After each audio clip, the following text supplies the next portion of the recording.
Em um Brasil mergulhado em crises, greves e incertezas, surge uma figura que mudaria para sempre o destino da nação. Imagine um país onde os trabalhadores eram ignorados, onde a elite comandava com punhos de ferro e a maioria mal tinha o que comer. No meio desse cenário sombrio, um homem começa a ganhar força com um discurso firme, olhar penetrante e promessas de transformação. Seu nome: Getúlio Dornelles Vargas. Ele não era apenas um político, era um estrategista nato, que entendeu como poucos o poder do povo e das massas. Ao assumir o poder, em 1930, após liderar uma revolução que colocou fim à velha república, Vargas inicia um período conhecido como Era Vargas, onde o Brasil começaria a se transformar radicalmente, em todos os sentidos. Mas o que poucos sabem é o preço que ele pagou para manter o controle.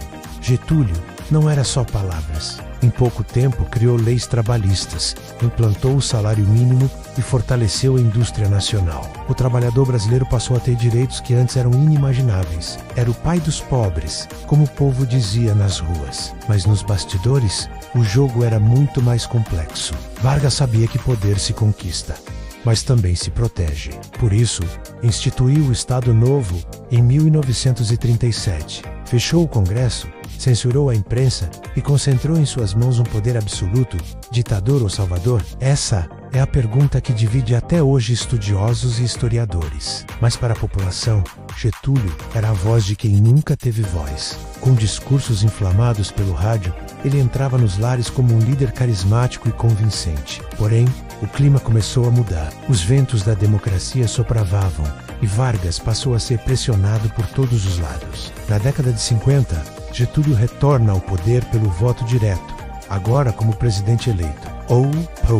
Mas os militares, a elite e até a imprensa o veem como ameaça. A campanha contra ele se intensifica, os jornais o acusam e ele se vê encurralado. Era um país dividido entre amor e ódio, entre memória e medo. Em meio a esse turbilhão, Vargas tenta resistir, tenta governar, mas os inimigos são muitos. Em 24 de agosto de 1954, o Brasil amanhece chocado.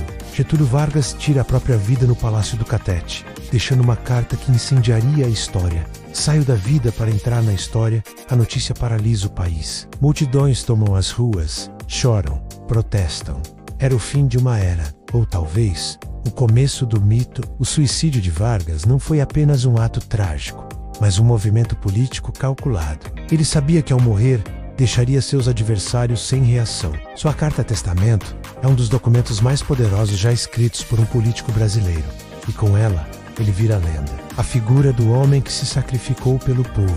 A política brasileira nunca mais foi a mesma. A memória de Getúlio ressurge a cada crise, a cada debate sobre justiça social e poder. Herói ou vilão, o julgamento ainda está em aberto. Mas uma coisa é certa: ninguém pode ignorar a marca que ele deixou. Um homem que dividiu a história do Brasil em antes e depois. Um líder que dominou com punho de ferro e voz de pai. Um personagem que, mesmo morto, ainda influencia o futuro. E se você quer entender o Brasil de hoje, precisa conhecer a história de Getúlio Vargas, porque ela não é só sobre o passado, é sobre o presente, é sobre poder, povo e permanência. E aí, você acha que Getúlio foi um ditador disfarçado de herói? Ou o herói que o povo precisava no momento mais crítico da nossa história? Deixe sua opinião nos comentários, se inscreve no canal e ativa o sininho, porque aqui a história é contada com alma. Nos vemos no próximo vídeo.